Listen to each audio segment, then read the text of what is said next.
We like to organize the solutions that can help you mitigate the risk of tariff escalation into two big buckets, right? The first would be technical solutions. These are what everyone calls duty minimization or duty avoidance, right? These are on the books opportunities for you to be able to drive down the amount of duty that you have to pay. Before we get started with the show, here's a quick word from our sponsor, Global Training Center. As trade compliance professionals, you want to make sure that your procedures and documentation are completed as correctly as possible to avoid any delays and possible fines. We provide a range of trade compliance courses that will fit your needs. From in-person or web training to recorded on-demand courses, we can train one or even thousands on your team through your learning platform or on our portal. We can even customize a private session for your team. Go to globaltrainingcenter.com to find out more. Hey folks, we're on for a great show with Simply Trade Podcast. Lalo, today I am excited with one thing because there has been so much chaos with the tariff talks, and I'm looking forward to a good discussion with somebody who's been on our show before. But how are you? First off, how are you doing, my friend? Oh, everything's going good, thank you, and thanks for asking. We just got back a day ago, actually, from the NCBFA annual conference, and it was during the conference when everybody still had the tariffs. It really was pretty difficult to see. I mean, I felt bad for all these guys. I mean, and these brokers, only because they wanted to get the education. They were there to get education, but I mean, they were constantly on their phones. I mean, customers just calling. But anyway, I mean, they had to deal with work, and I know at least 4 or 5 of the booths that were there didn't even show up. I mean, they were either attending to clients back home or just couldn't travel because they needed to do this. I mean, obviously, we all know about the tariffs and everything that's going on, Liberation Day and all this kind of good stuff. But we decided for this show, what we'll do is that we'll talk about how clients are, again, calling their service providers. How can we deal with this, et cetera? And now a service provider who we have on the show, Eric Hargraves, he's been on our show before with Elliot Davis. Eric, first off, welcome to the show again, and it's a pleasure getting to see you. Thanks so much, guys. I'm looking forward to it. Always love participating, and your content lately has been fantastic. I mean, you guys have been on top of all the tariff impositions and giving really good information out, so I appreciate you for that. I know the listenership appreciates it as well. Well, with that, you've got an outline when we were talking off camera here that I think is going to be excellent. Why don't you talk about the 4 things that we're going to touch on so that people can get an idea where we're going to go with some of this. It's folks, this is going to be a good one. Thank you, Andy. At Elliot Davis, we like to organize the solutions that can help you mitigate the risk of tariff escalation into 2 big buckets, right? The first would be technical solutions. These are what everyone calls duty minimization or duty avoidance, right? These are on the books opportunities for you to be able to drive down the amount of duty that you have to pay. And then in the other bucket, we have operational solutions, these are probably bigger in scale, like exshoring your production away from China into another country, or optimize dynamic optionality in origin manufacturing markets and sales and operations planning processes and so forth. Those operational moves are complicated, and the calculus of global trade has changed so much that sometimes it produces a panic in individuals where they are paralyzed by the analysis and they're just not sure what to do. And the uncertainty coming out of policy is also having everybody just put the brakes on operational moves. So we tend to focus on these technical solutions like first sale for export, duty drawback, foreign trade zones, tariff engineering, free trade agreements. These are all technical opportunities for you to recover some of the duty that's been escalating, right? And sometimes they apply and sometimes they don't. So today we want to talk about like real world examples from some of our clients who are experiencing the pain of tariff escalation in their landed cost structures and their best cost country sourcing model. And we want to look at the exclusions that are available in Annex 2 of the recent IEEPA reciprocal tariff, importance of tariff classification accuracy and compliance. We want to talk about foreign trade zone benefits and how that could impact your business and just some stories around it. Hopefully the sort of anecdotal analysis of these storytelling opportunities can help you uncover maybe some opportunities for your business to take advantage of an FTZ. And then tariff engineering. And if we have time, we can talk about some free trade agreement issues as well, like the USMCA and CAFTA-DR and how they may actually serve to benefit from this whole China policy.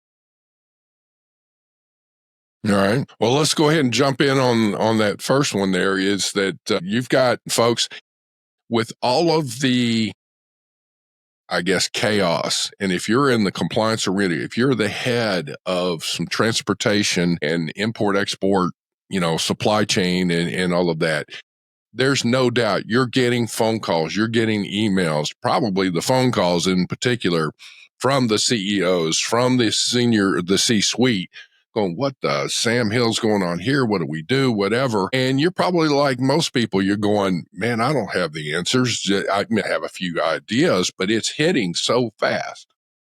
With that, here's the thing that, and I said this in another show, keep in mind that with a lot of stuff that's on, I see, Eric, and Lalo both, I see this on, people are posting the gloom and doom. They're posting things that are going, this is just crazy. We just can't understand this. And tariffs are just going to drive everything out. Our economy's shot the heck and everything else is going on. And yet, the scenario here is, I have said for decades, U.S. goods have not been treated fairly for a long time. Doesn't matter which administration was in there. U.S. goods, everybody wants access to the U.S. market. And then now that we're pushing back, quite frankly, Trump is offering tariffs on goods that are still not matching what other countries are charging us. So in the midst of this chaos, you've got your budget, you've got your plan, all of that has been laid out. And now within less than, a month's time frame, he's been in office less than 3 months. All of that has gone to, up in the air. So there's all this dust, all this static, all this stuff that's going on. And yet people are calling you. What do you think? What are we going to do? Whatever. And it's like, you don't have the answers yet. It's okay to say you don't have the answers yet, but we're doing some research. It's coming at us so fast. People understand that, the C-suite. Here's the thing though. As you look at it, you got to keep a level head, especially for your team that is looking at things where they're scared, they're chaotic, they don't know what to do. It's like, you being the leader need to maintain some calm, even though it's rough seas right now, you got to maintain a calm head. Here are some things that may give you some good advice. It's not going to be the answer to everything, but it at least gives you a few things that you can put your staff on to research. Can we do this? Should we do this? Should we expand what we're doing if you're already doing it, and all that? So Eric, that's a tee up for you. I hope that helps, but it's go for it, bud. It does. I'm going to go back to what you just said. The level of uncertainty is through the roof. Okay. And it is a moment in time. Let's all take a breath, right? Don't panic, but you do need to get prepared. You had a previous guest on the show, Cindy Allen. She's phenomenal. Great human being, yeah. First of all, but great advice. In one of the segments, she said, what do you do when you face uncertainty? You control what you can control, right? So our advice to clients has often been, listen, there's a lot of uncertainty out there right now regarding tariff and trade policy and global trade, and no one has a crystal ball, but there are things that have not changed, like these technical solutions. So generally, not always, right? Sometimes we have new tariff impositions under IEEPA that have no exclusions attached to them. So there's no opportunity. But this last time around, when we did the reciprocal tariffs on Liberation Day, when the original executive order was published, and then the following Federal Register notices were published with the annexes, we did get Annex 2 that listed certain critical industries and certain classifications that had exclusions. And so one of our shareholders called me and said, hey, I have this client. They manufacture largely in India, and we need to take a quick look at how this is going to impact them. So we get on a call, we dig into their imports, we get some of their tariff classifications, and we in real time, because this is unfolding so fast, right? I think moments earlier, the executive order was published on whitehouse.gov, and then we were still kind of before the Federal Register notice was even published. So we're on the call and we're looking at Annex 1, which lists all the countries and their reciprocal tariff rate. And at the time, India was going to be faced with a 27%, I think it was. Forgive me if that's wrong. It's been moving so fast. Okay. But I think it's 27. And so we begin to dig in. We read down through the executive order, and there is a section there about exclusions, and they say they're listed in Annex 2. So we go over to Annex 2 and we pull it up. And thank God, we scroll down through the classifications. Some of their products are covered by an exclusion. Okay. And so take a minute and remember the things that are unchanging, because there are some things still within your control. The basics of global trade and tariff impositions and executive orders and Federal Register notices and exclusion processes. Remember the things that are still within your control and act in a moment of uncertainty with a modicum of respect for one another and a little bit of certainty and clarity. And you can build some tremendous goodwill with your clients right now. You can build some tremendous goodwill with your colleagues who are probably facing, especially if you're in the supply chain function, purchasing, sourcing, distribution, fulfillment, shipping. You guys have a world ahead of you. Take a deep breath. Don't panic, but do be prepared.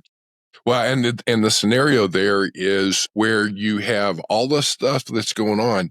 You need to be looking at your options anyway. Part of the scenario here is that if people have continued to use China as their main source for a lot of goods, guess what? China has doubled down on a lot of things. Now, let's back up a minute. One of the things I need to emphasize here, what is the purpose or the use of tariffs? Why do governments use tariffs? You're trying to change the behavior of a country, in a sense, is in their policy. Again, what we were talking about, India. India's goods come in here pretty much either duty-free or very, very low duty, yet U.S. goods go to India, and it's like 50% right off the bat. It's unreal. Doing business with sending goods to India has been very bureaucratic, but it's not just the U.S. It's all the different countries. Same thing with China, same thing with, like Brazil or all these different countries. Here's the thing is that in these scenarios, now that these tariffs have been coming back, the issue is, again, you have great opportunity for these imports to come in. You're looking at it just like what you said. But here's what I'm saying. You don't want inexpensive imports at the expense of U.S. exports. So I see a scenario here, even as companies are looking at the import scenario, strategically, you also need to be looking at the opportunities. U.S. exports stands to, within the next year, to explode. You've got to compete with price and quality and all the cycle times and all that with everybody else around the world. But we've got to get through this initially. And in this initial scenario, you've got suppliers. And a lot of people have been moving away from China. Keep in mind, China's been playing hardball with everybody around the world. They've dominated things. They've bullied things. They have not been playing fair, if you will. They have not been adhering to the World Trade Organization.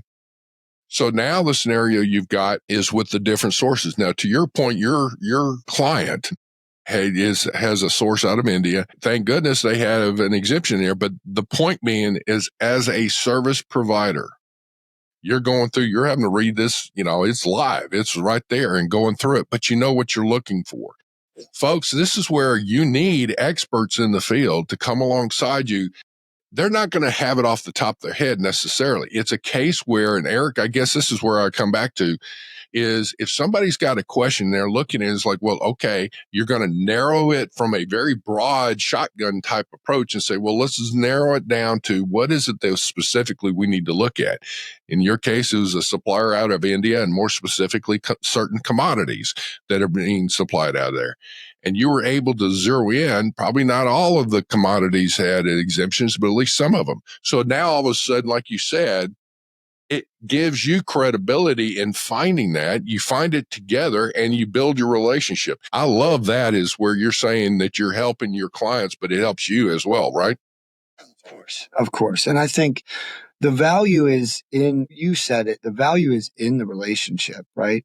Like, yes, we have transactional relationships that only do business with us because they need something. But the reality is, most of the time, those long-standing relationships are the ones that allow for the betterment of both of your companies that you're going to be able to build on for the future.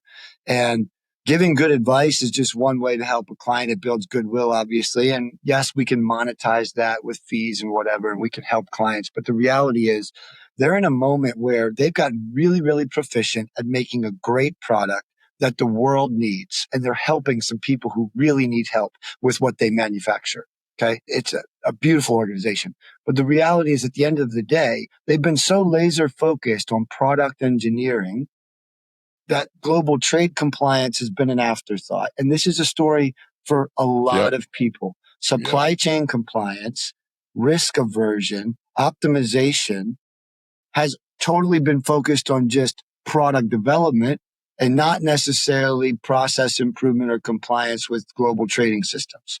So this moment in history, and everybody says this, but it is really true. This moment in history has elevated global trade compliance and supply chain executives to be at the C level.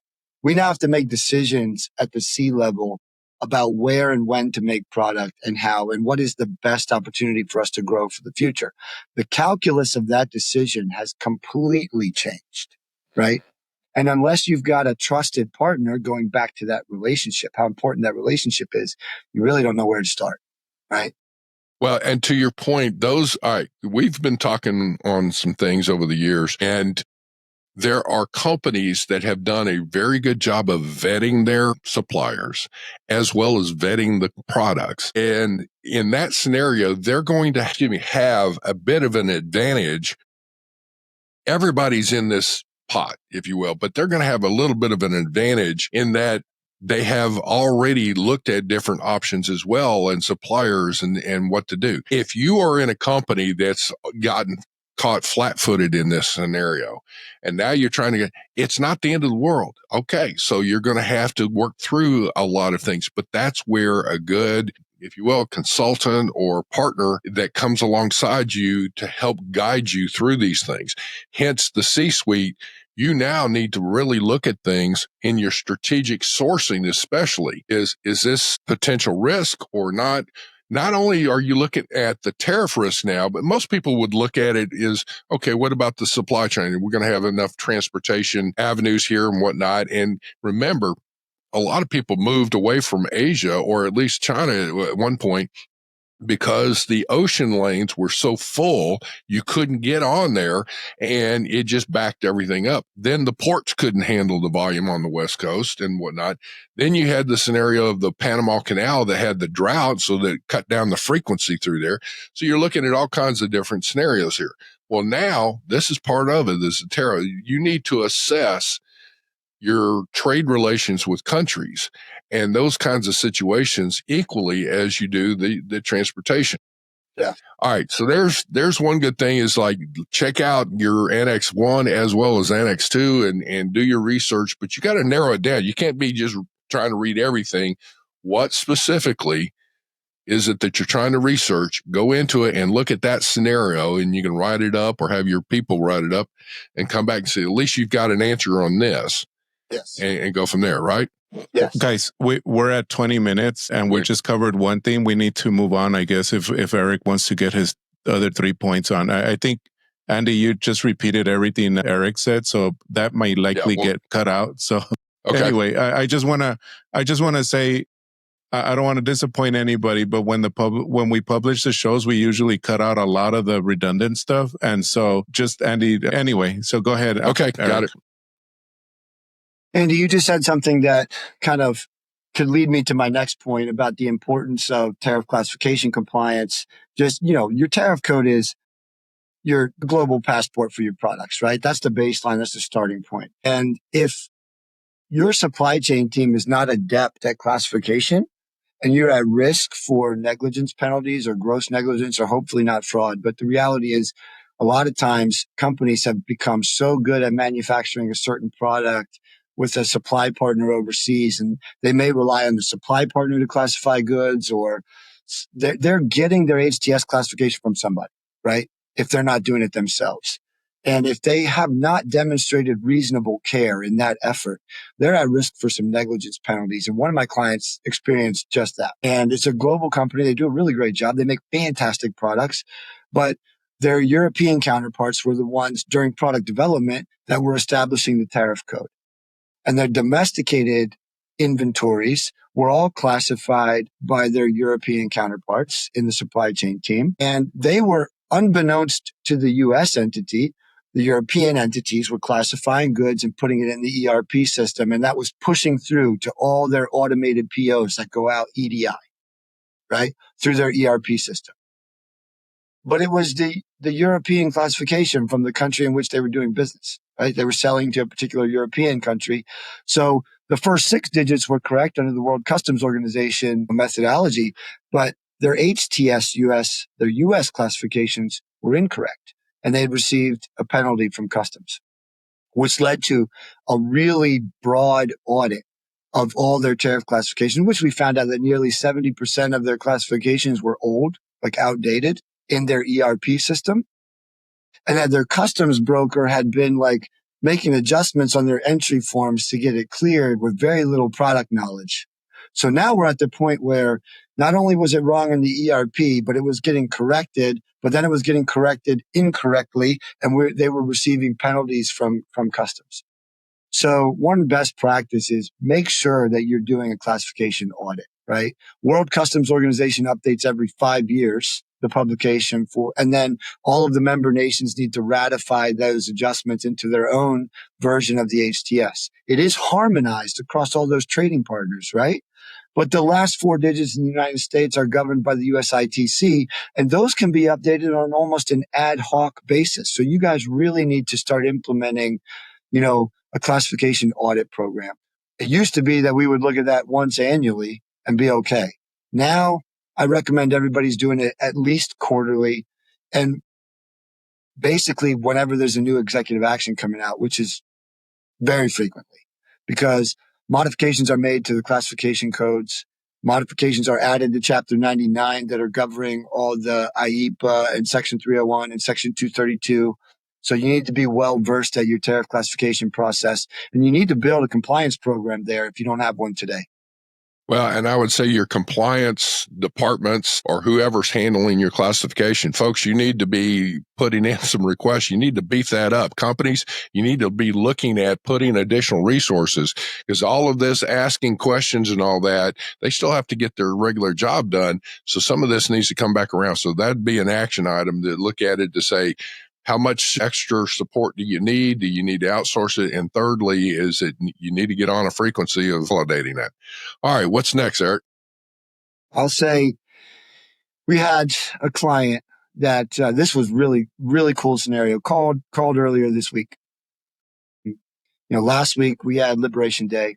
We had, all of these country specific reciprocal tariff rates that were issued.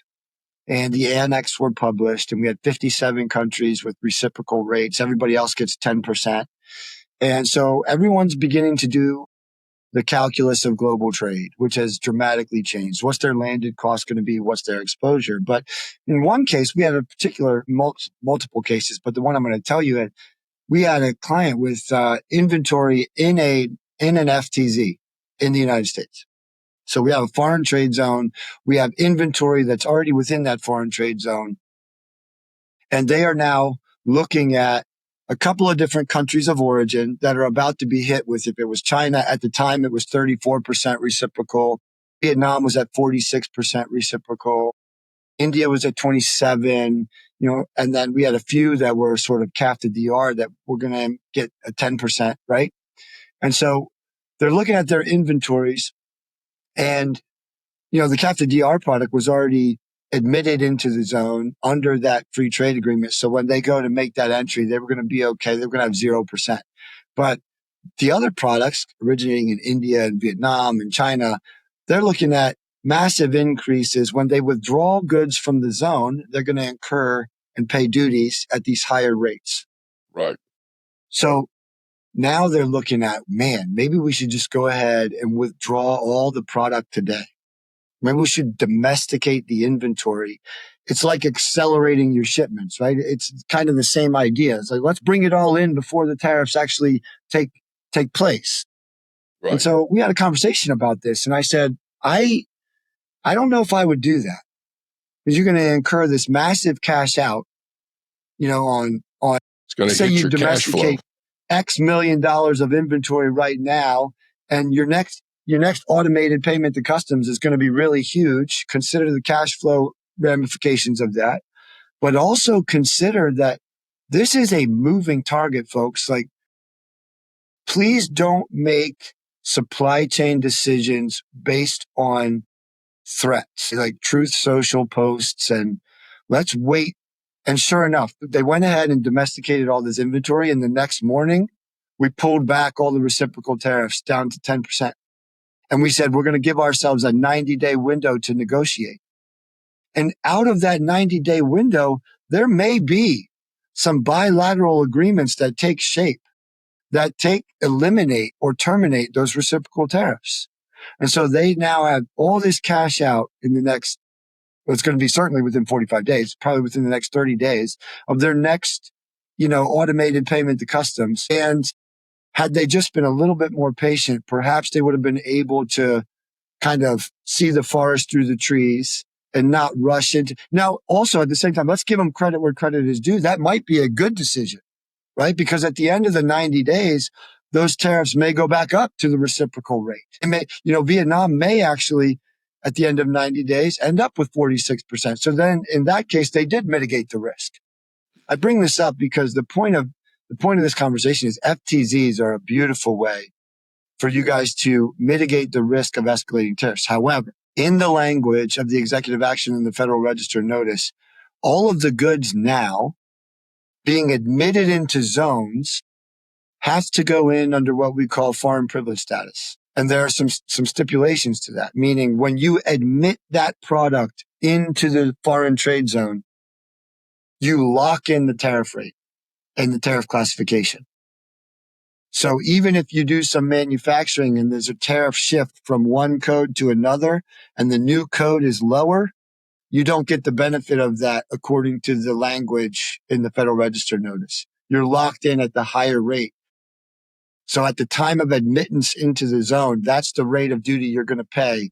Even if you do some manufacturing in the zone and you lower the rate, the new item is a lesser rate, you still have to pay the higher. So you've got to be careful. You have to know your supply chain and know what transformation is going to occur within the zone to be able to take full advantage of it. But it is a great way to mitigate the risk. Well, and on to that point, the other thing is that especially if you have multiple sources, if you will, and you're running multiple FTZs or bonded warehouses or whatever, part of that may be where if you're using an FTZ, chances are you're also selling internationally. So you may want to concentrate on selling that product that's in the FTZ. If it's going to come into the U.S. at a higher rate, that you can go ahead and get that out and fulfill what you would normally do, just fulfill that out of FTZ. That's fine. Is fulfill any domesticated inventory already at the lower rate and go on from there. So you're going to have to make that decision and look at it. So that's one of those inventory balancing, supply chain and your sourcing and all that as you're balancing all that out. It's a little different wrinkle, but it's something to look at. Again, bringing in your compliance folks that can tell you, well, here's what if we bring it out now, this is what the duty rate is. If we use something over here and you have the roundtable discussions that I think will help. Yeah. All right. Well, all right. Tariff engineering. That's something that people talk about. You're basically, what is tariff engineering and what is it you're trying to do? The most famous example is how tariff engineering kind of originated was way back, I forget, 1913 or something. This guy was bringing sugar in, right? And the only law in the books that determined the duty rate applicable to the sugar was its color. So this guy laces it with molasses to change it to a darker color and imports it under a lesser duty rate. And that was kind of the birth of tariff engineering. Today, now we've got the classic example of Converse Chuck Taylor shoes with the felt on the bottom. It allows them to classify it as a slipper and not a shoe and save millions of dollars, right? Well, this is available for our importers, and they need to look at the products they're manufacturing and potentially tweak some designs to qualify for a lower duty rate.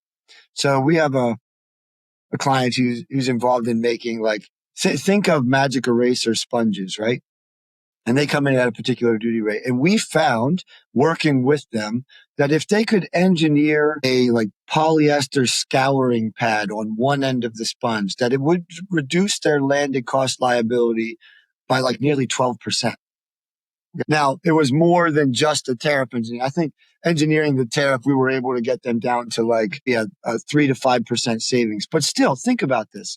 You make one small design tweak on a segment of your products, and it allows you to save 3 to 5% on that most favored nation rate of duty. Now, it doesn't necessarily lower your Section 301 or your IEEPA tariffs, right? But it changes the classification under which you're importing for the actual commodity, the article you're bringing in. And it can be a really effective way of lowering or minimizing your duty upon entry into U.S. commerce. So it's something you should give careful consideration, and it's going to require a really highly informed cross-functional team from engineering and product development and sourcing and manufacturing, sampling. You guys are going to have to go through the process and see if you can still bring in first quality products that have been tweaked to qualify for a lower duty rate. But that's a project worth entertaining for a lot of our clients. And Eric, I have been also listening and following some other ideas as related to tariff engineering, but a lot of them call it country of origin engineering, right? Where, yeah, you're right. You cannot get rid of those IEPAs or the RTs. But if you're in Mexico and Canada, if you're declaring USMCA, you will get rid of it. So they're talking about maybe moving and doing that substantial transformation in Mexico and or Canada, where it will qualify for USMCA and be able to save all that, right? I mean, have you been hearing something like that? Or, I mean, it may even be a segue into what you said. Maybe we can cover free trade agreements. Yeah. Well, let's just jump there real quick, because free trade agreements, I think, are on the table right now. And when we say we're going to pause for 90 days to have bilateral negotiations, maybe we get some new trade agreements coming out of that. Maybe they're not free trade agreements, but they're preferential trade agreements where we lower the dutiable rates coming in from that particular country. But yes, I'm in discussions right now with several customers about taking advantage of USMCA. And it's a great idea. I will just say one word of caution is, the review in July of 2026 is coming up. And so when we did the border IEPA of 25% against Canada and Mexico originally, way back in February, we say way back, and it was 2 months ago. We are moving so fast. But when we did that, in my opinion, what's going to come out of that are some changes to the rules of origin and the regional value content about not allowing that back door for Chinese goods to make it into the U.S. duty free. So I think we're going to hone in on the finished good that crosses the border from Mexico to the United States. We want to be relatively sure that the vast majority of value added by that substantial transformation was done by either Mexico or the United States, and not let some third country take advantage of it with raw materials coming in. So my guess is when we get to July 26 and USMCA is renegotiated or reviewed, the rules of origin and tariff shifts and regional value content are going to be at the forefront of that negotiation. All free trade agreements operate on two basic ideas. I mean, it's obviously way more complicated than this, but one is a tariff shift, right? So you bring in all these raw materials that are under one tariff and they're substantially transformed into a new tariff. And if they're substantially transformed in that country, they can qualify for duty-free treatment. The other is this idea of regional value content, where the finished good that crosses the border, enough value has to be added by the preferential countries to be able to qualify for that duty-free treatment. And I think when we start talking about all these bilateral agreements, you know how complicated that negotiation gets? Because the U.S. wants market access for our exports into their country, and they want market access for their exports into our country. And so what type of exports can you actually provide us that are of benefit to our consumers? And what can we provide you that are of benefit to your consumers? And now we're going to bolt on and stop trading with China. And so we're going to get into all these tariff codes and tariff shifts and the products where the manufacturing base of that particular country can satisfy a need in the United States at a preferential rate. But in order for us to give you that preference, we want you to do this for us as well. And this is where like we started talking about the reason for tariffs. Like tariffs were always about revenue. They were always about protectionist trade policy. But now, and they were always about reciprocity, right? Those three. But now we've added on a fourth, major component of tariffs being used for diplomatic reasons unrelated to trade. Mm-hmm. We're talking about national security issues, economic security issues. We're talking about forced labor and ridding the world of some social, nefarious things going on in supply chains. And we're now talking about tariffs being used for non-trade purposes like diplomacy. And I think, we'll see how it shakes out, but the next 90 days are going to be awesome. We better watch it. We better stay focused on it because it's going to be fun. Well, I love all this. You've covered those key four things. The other items, I think we're going to have to come back for another show, Eric, because you've got some great discussions where going around the table for other items that are in the I guess the supply chain arena right now. Excuse me. So folks, I'm going to tell you, Eric, we're going to have his contact information with the show notes. He's been on several times. Every single time you come on is some great information. We get a lot of good comments from your show here. Lalo, any last words from you?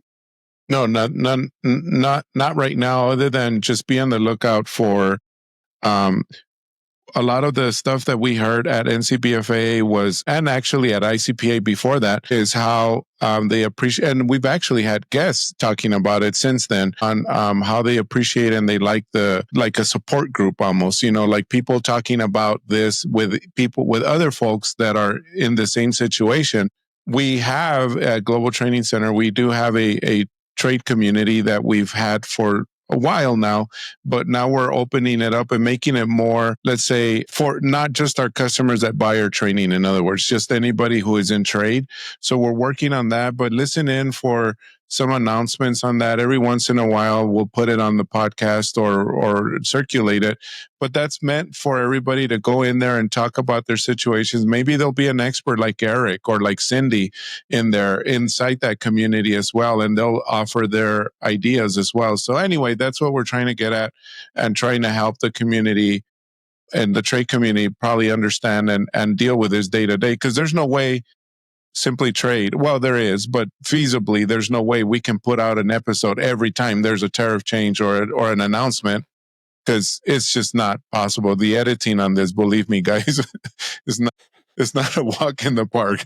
So anyway, but that's all I wanted to say. And also, obviously, thank Eric, because he's been not only a great guest, but he's also an amazing instructor at Global Training Center as well. Eric, you have been fantastic, my friend.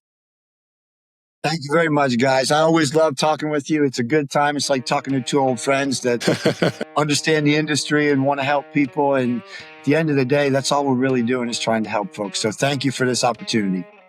Folks, have a great day. Thank you again, Eric and Lalo. I hope you all have a wonderful week. Thank you very much for joining us. Simply Trade is brought to you by the generous contributions of Global Training Center. You can follow the show and GTC on LinkedIn or Twitter and other social networks. Make sure you check out the show notes in the description for a full rundown of today's show with all the important links. Also, make sure that you share this with a friend and subscribe on your favorite streaming platform. We really like hearing from you. If you enjoyed the show, make sure to rate and review wherever you listen to this podcast. If you or someone you know would like to be a guest on the show or would like to sponsor Simply Trade or suggest any topic you would like for us to discuss, please contact us via email at simplytrade@globaltrainingcenter.com, or you can DM us on Twitter at simplytradepod. Thank you again for the privilege of your time. Happy trading. Simply Trade is not a law firm or an advisor. The topics and discussions conducted by Simply Trade hosts and guests should not be considered and is not intended to substitute legal advice. You should seek appropriate counsel for your own situations. These conversations and information are directed towards listeners in the United States for informational, educational, and entertainment purposes only and should not be substituted for legal advice. No listener or viewer of this podcast should act or refrain from acting on the basis of information on this podcast without first seeking legal advice from counsel. Information on this podcast may not be up to date depending on the time of publishing and the time of viewership. The content of this posting is provided as is. No representations are made that the content is error-free. The views expressed in or through this podcast are those of the individual speakers, not those of their respective employers or Global Training Center as a whole. All liability with respect to actions taken or not taken based on the contents of this podcast are hereby expressly disclaimed.